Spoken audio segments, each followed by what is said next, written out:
Good night, fellow punchers. The clock on the wall is 9:30 on Thursday night. Back with a look at a few races at Newbury tomorrow and a Cheltenham anti-post selection coming up later. Excuse me. We had no luck today. We're a bit unlucky, I thought. I was just reading we had a horse in the air. It was beaten by King of the Road.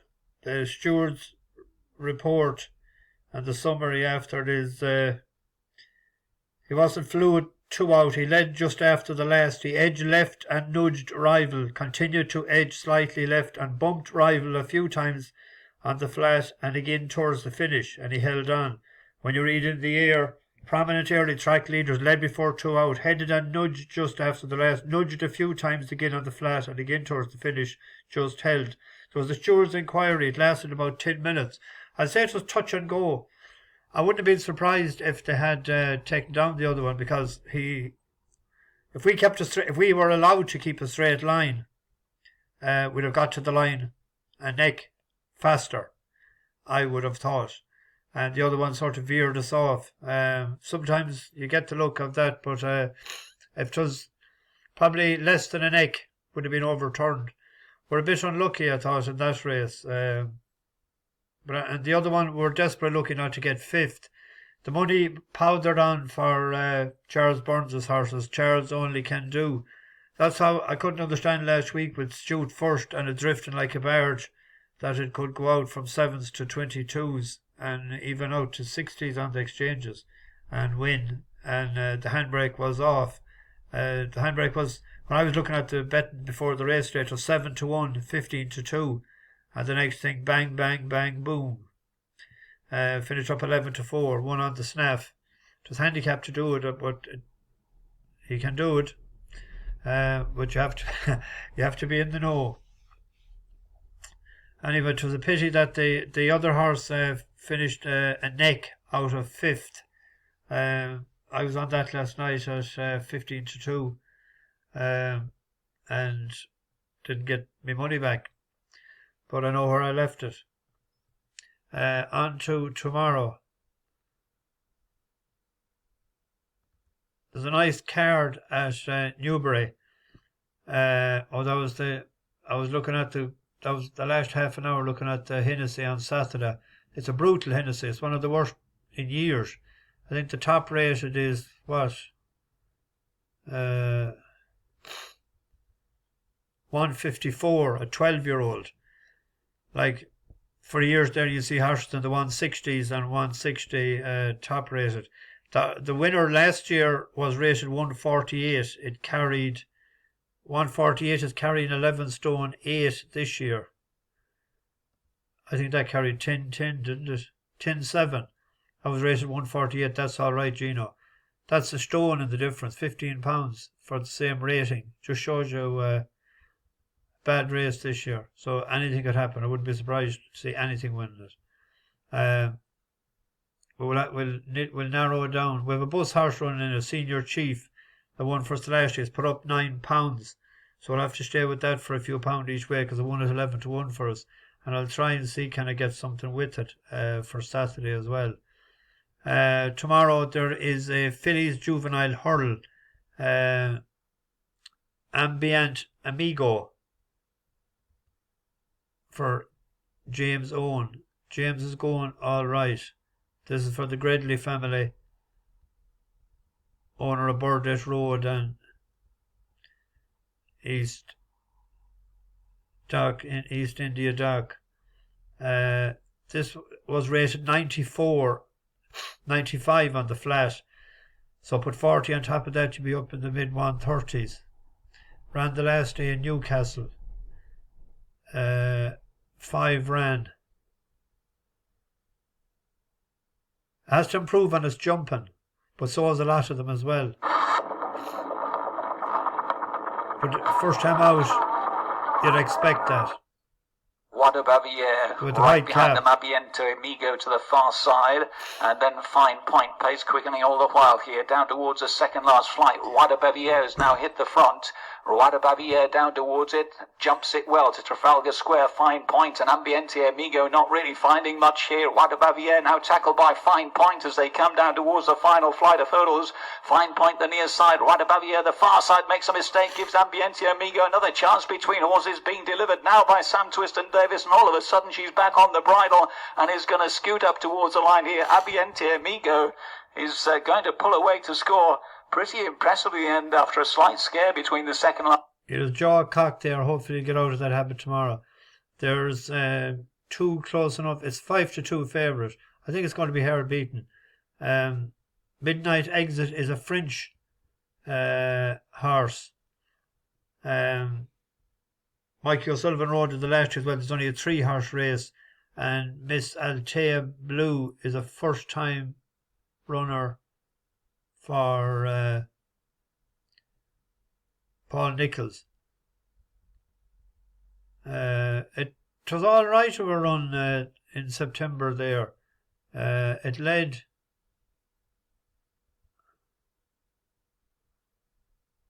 It was leading coming to the last. In white and black still has the lead. Behind these is Miss Altea Blue and Altura, and Layla Luck still closing, and also Mademoiselle de Uzel. They come over the final obstacle now. Louise Lamburn led there, but it's going to be Miss Altea Blue goes past it. Layla Lux is still running on in the green and yellow. Miss Altea Blue, Layla Lux is going to get up here. Layla Lux comes through with Felix de Giles to win. Miss Altea Blue in second. Mammy Sue's do well at home in third. That was a good run for a 10-1 shot. Good, big, strong horse, and you'd imagine Nichols will improve it. Whether it'll need the run or not first time, we'll go with the one that has a bit of experience in England and a bit of toe, rated 95. That's Ambient Amigo. On to the Grade 2 Novice Chase. 4 of these met against each other. Captain T, Johnny Who, Mustachio, and the Jukebox Man in the shallow hurdle. The one that Captain T won, well, outstayed them on. It was terrible ground that day. That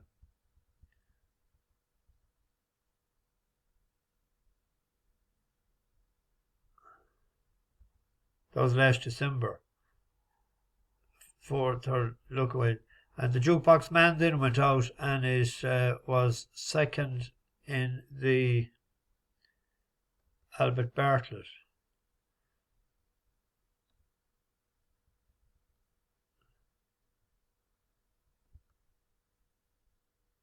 To Stellar Story. And Johnny Who was way back here.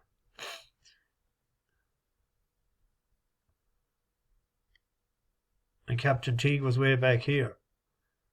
So he turned around the form big time, and he was second in Aintree.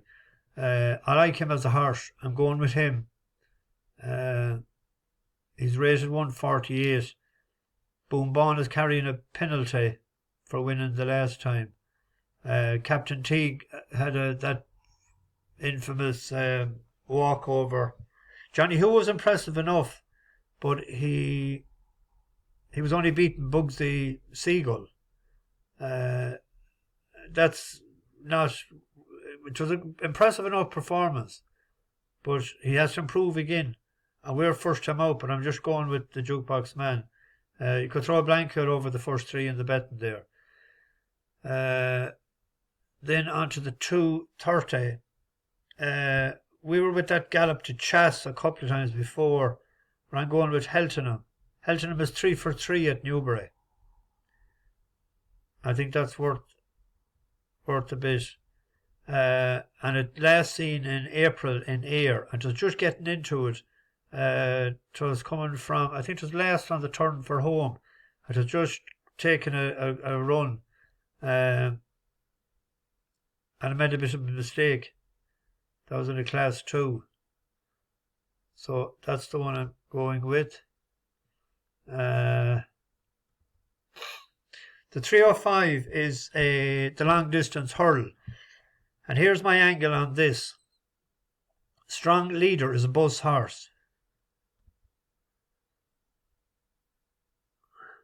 won the last time he ran in a speed at 8-1 in Aintree in the Grade 1. Previous to that, at his only attempt at the trip, it was in the Cleve. And it was last come around the turn for home, but it finished a strong finish in third on the rail. It was a bit inexperienced and I made a mistake, sort of 4 out. I won't put the volume on this, and they might know, if I talk over it, they might know what I'm doing, the crowd in Malta. And if they do, but this is him here, back here.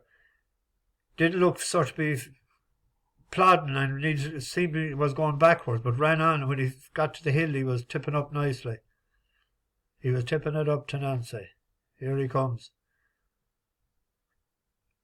This is the former Noble Yates on this side here. And this is Paisley Park, former Stayers Hurl winner. He was coming up on the rail. That was his first attempt at 3 miles.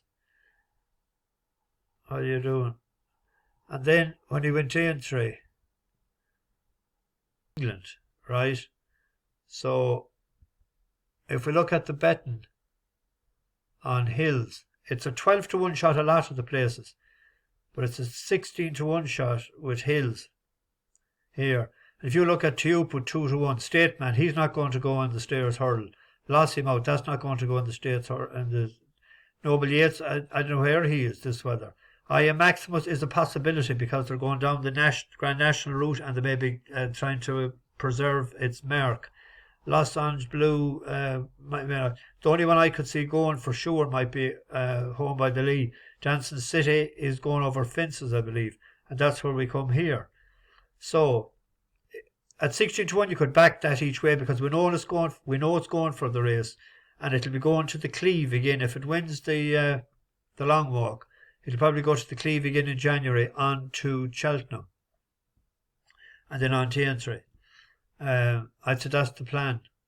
So that'll be an anti-post bet at 16s with the Green Bookie and the some other one I looked at. He was only 12s, and he actually, I think, could have been 10s with laddies.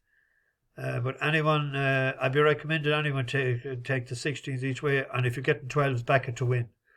Because even if it turns up, and this, let's say Teupu was beaten by Lossiemouth on Sunday, that could drift a little, and it won't be running again, possibly until that, because they like to keep it fresh. They won't be going for the Galmoy. If this wins and wins the Cleve, we'll say, because the third of the Cleve last year, that could be going off a 6-1 shot. And this, even if it goes off a 5-2 or 2-1 fav, could still back it without the favourite. And if it was second, we'd be in Clover, if you know what I mean. We have a bus horse running in the... that was even money yesterday. We'll be just hoping that would win tomorrow to cement my argument. Otherwise, won't be looking good. But I think tonight is the time to back it, because even if it won tomorrow, if it won sort of half impressive, they're going to cut it anyway. So we have a bus horse running in the 110 at Musselburgh. Reel Her In. Won a couple of times for us on the flat. It opened up 7-1 there a while ago. It's an each way bet. Hasn't ran on over hurls in England. Ran over hurls in Ireland. But if you look at it, I can't understand how it got a rating of 95, because it was bet 24 lengths, 42, 59, and it got a rating of 95. Like, you'd imagine that to be getting in the low 80s. And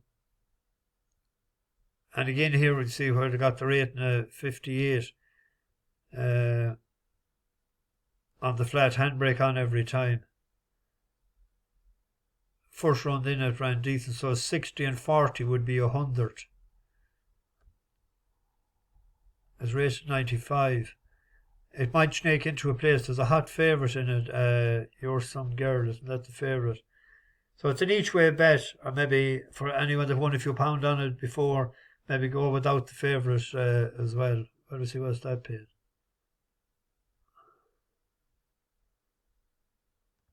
I didn't look at Thurles. There's a debacle down there today.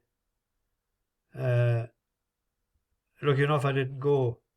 Reeler in, it's 11-4 without the fav. That might be the way to go.